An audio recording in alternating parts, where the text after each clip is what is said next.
नमस्कार. आपण मानवी जीवन ह्या विषयावर आध्यात्मिक दृष्टीने विचार करत आहोत.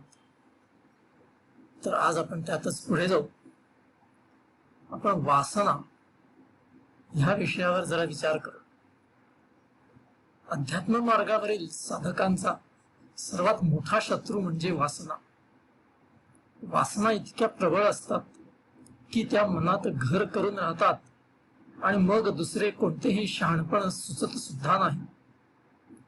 म्हणूनच तळमळीच्या साधकाने वासना कमी कमी करत त्या पूर्णपणे काढून टाकण्याचा प्रयत्न करणे फार महत्वाचे असते. त्यासाठी ज्ञानेंद्रियांवर ताबा मिळवणे गरजेचे असते. मगच मुक्ती आणि परमबोध यासाठी गरजेचे असणारे आध्यात्मिक ज्ञान त्याला मिळू शकते. वासना ह्या 3 प्रकारच्या असतात: सात्विक, राजसिक आणि तामसिक. सात्विक वासना ऐहिका व्यतिरिक्त इतर गोष्टींची म्हणजेच पारलौकिकाशी निगडीत असतात. उदाहरणार्थ देवळात जावेसे वाटणे, तीर्थयात्रेला जावेसे वाटणे वगैरे. राजसिक वासना या ज्ञानेंद्रियांशी व अहंकाराशी संबंधित असतात. उदाहरणार्थ चविष्ट अन्न खावेसे वाटणे किंवा कार्यालयात वरिष्ठांनी स्तुती करावी असे वाटणे वगैरे.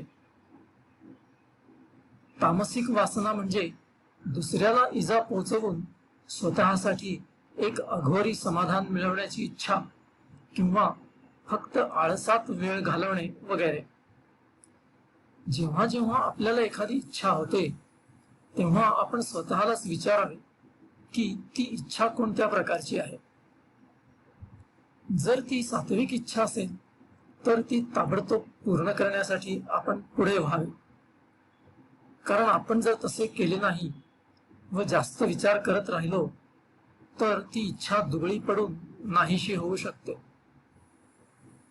जर इच्छा राजसिक असेल तर आपण स्वतःला विचारावे की ती पूर्ण करणे गरजेचे आहे का. शक्य असेल तितकी ती इच्छापूर्ती पुढे ढकलावी आणि तिचा पुनर्विचार करावा. मग कदाचित ती इच्छा आपोआप नाहीशी पण होईल. जर ती इच्छा टिकून राहिली तरच ती माफक प्रमाणात आणि प्रामाणिक प्रयत्नांनीच पूर्ण करावी. जर इच्छा तामसिक असेल तर मात्र आपण ती सरळ सोडून द्यावी.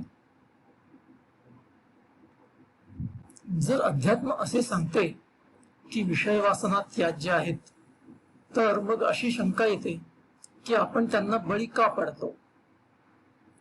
याचे कारण असे की या जगाचा आणि त्यात मिळणाऱ्या विषयांचा ज्ञानेंद्रियांद्वारे अनुभव घेण्याची एक मूलभूत वासना आपल्यात असतेच आणि त्यासाठीच तर आपण या ऐहिक जगात येतो.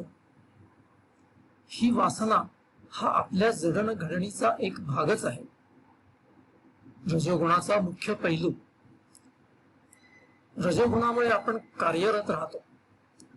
रजोगुण निरनिराळ्या इच्छा निर्माण करतो आणि त्यांच्या पूर्तीसाठी आपल्या बुद्धीला, मनाला आणि शरीराला कामाला जुंपतो.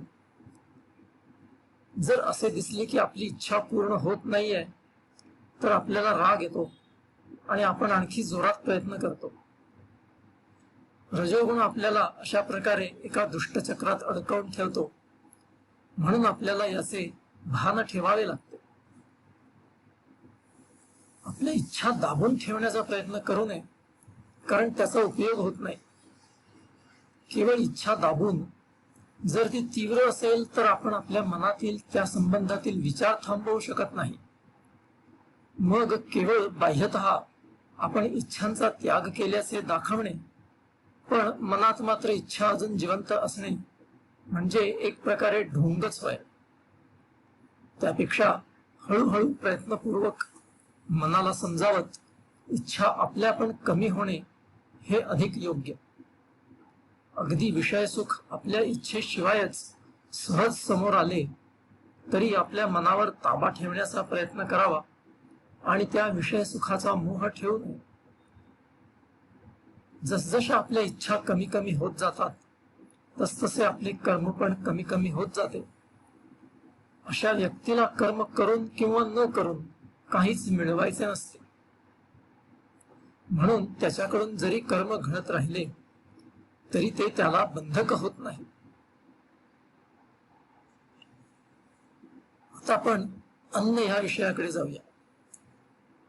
अन्नाचे त्रिगुणांवर आधारित 3 वर्ग आहेत. असे म्हणतात की सजीव प्राणी जे अन्न खातो त्या अन्नानेच तो बनतो. म्हणून तळमळीच्या साधकाने आपण काय खातो त्याकडे विचारपूर्वक लक्ष द्यावे. त्याने फक्त सात्विक अन्नच खावे आणि राजस व तामस अन्न खाऊ नये. मग त्याचे मन आत्म्याला ओळखण्याच्या प्रयत्नात यशस्वी होऊ शकेल. सात्विक अन्न जीवनाला पोषक, उत्साहवर्धक, बलवर्धक, आरोग्यदायक, सुखकारक, मनाला आनंददायक, रसभरित आणि स्निग्ध गुणांनी परिपूर्ण असे असते.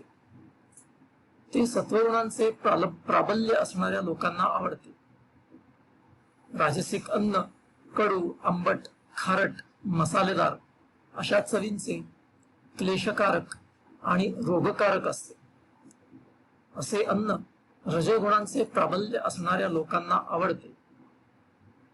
तामसिक अन्न अर्धवट शिजलेले, बेचव, नासलेले, शिळे किंवा उष्टे आणि अपवित्र असे असते. असे अन्न तमोगुणाचे प्राबल्य असणाऱ्या लोकांना आवडते. आज आपण इथेच थांबूया. पुढच्या वेळी पुन्हा भेटूया. तोपर्यंत नमस्कार.